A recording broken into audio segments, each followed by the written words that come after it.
Alright, how's everybody doing? This is Luke the Duke, and this is my giant rover I've been working on. So, this was actually modified from an earlier just space vessel I had that I called the Scoprion, and I slapped some wheels on it, and I had to modify the living hell out of this thing to get it to actually work.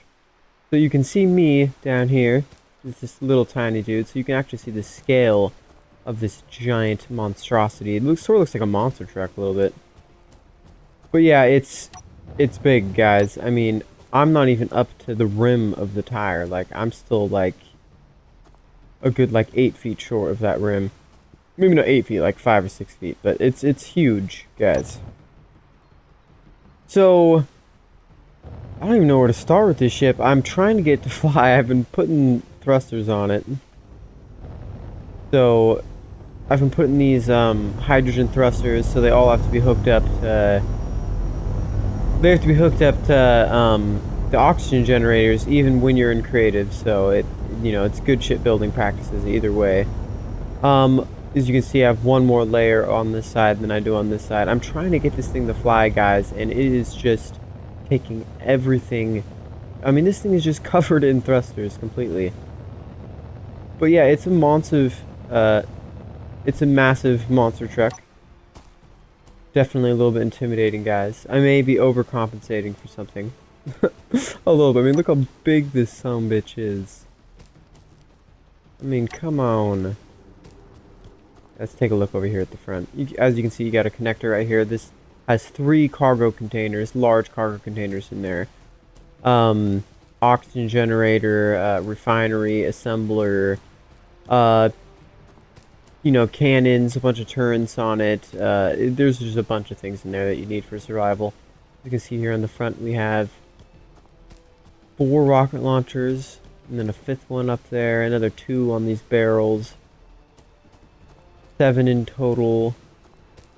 Yeah, so this thing is just decked in thrusters right now, guys.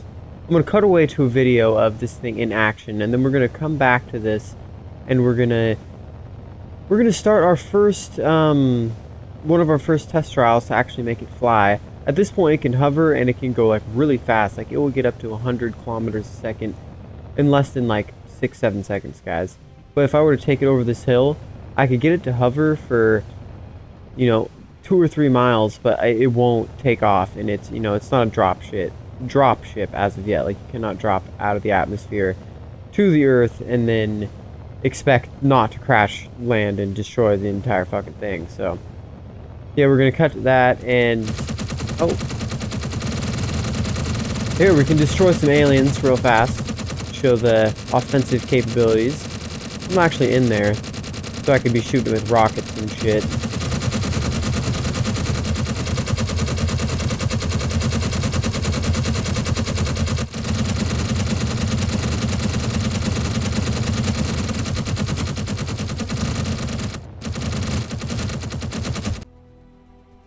So here we go. This is gonna be our first jump.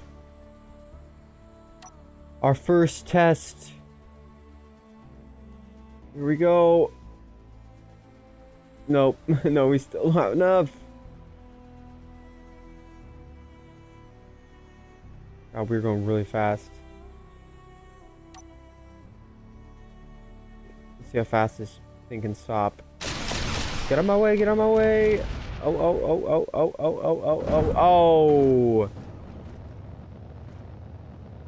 Oh, where'd my ship go? There has to be more of my ship than this. Oh, it's over here. Jesus. My ship! Yeah, do we need more thrusters, guys? I mean, this might end up being just a beastly ass rover, guys. I mean, it's just becoming. I've been working on this for so long, trying to get this thing to take off. It's completely upside down. Awesome. This is my new base, guys. Yep. Alright, we're gonna try it again. Alright, guys, we have spawned in again, and I don't know, this thing is a really good rover, but I don't know if she's ever meant to fly. Like a chicken, man. It has wings. and it has the possibility of flight, but it will not do it. How fast are we going? Oh, almost 400 kilometers an hour. Here we go, flight! Over the trees! And we're shooting some people. Whoa! Landing! Oh, fuck! Oh, the cockpit's out of here! Well. Yep, it's the faster you go, guys, the more fragile this thing becomes. So I would suggest keeping it below 200 kilometers a second, unless you're just kilometers an hour. Sorry, unless you're just in a very straight plane going straight for a long time with very little bumps, or you're just really paying attention to it. Oh, poor thing. It's been disconnected from hydrogen. Damn it!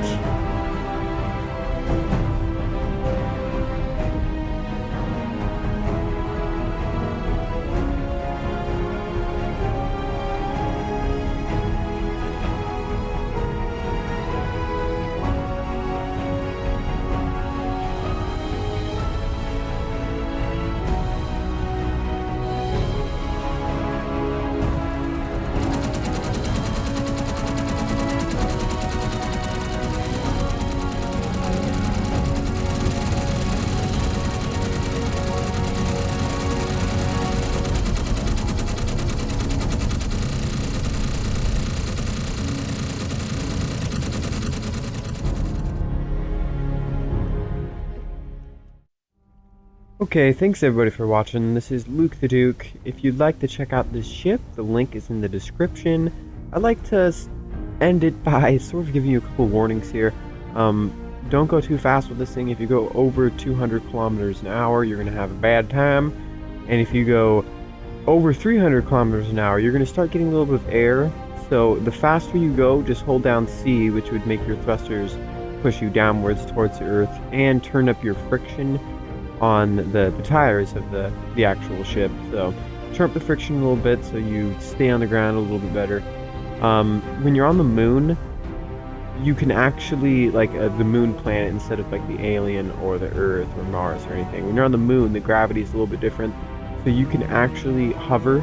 Like there's legitimate hovering when you're on the moon, but any other planet, you can do a little slight descent hover. So you're not really hovering. You're sort of gliding. You're moving downward just at a very, very, very slight angle. So I'd like to thank you guys for checking out this epic ship that I made. You might not think it's epic, but I think it's epic. So whatever. The planets have just really reinvigorated this space engineers for me, and you know, it's been a really big year for gaming, guys. And I'd like to thank you for checking out my videos and subscribing and liking my videos. So thank you all. This is a big year for gaming. The Fallout, the Metal Gear Solid, the Black Ops, if you enjoy the Black Ops, that might not be one of the biggest games of the year, but also probably maybe even number one or at least number two on my list of the Space Engineer planets. I mean, they were going to do this good 6-7 months ago, and they did it, and it's so much better than the source code planets, guys. I mean, I'm having just a blast. So, thanks everybody for watching.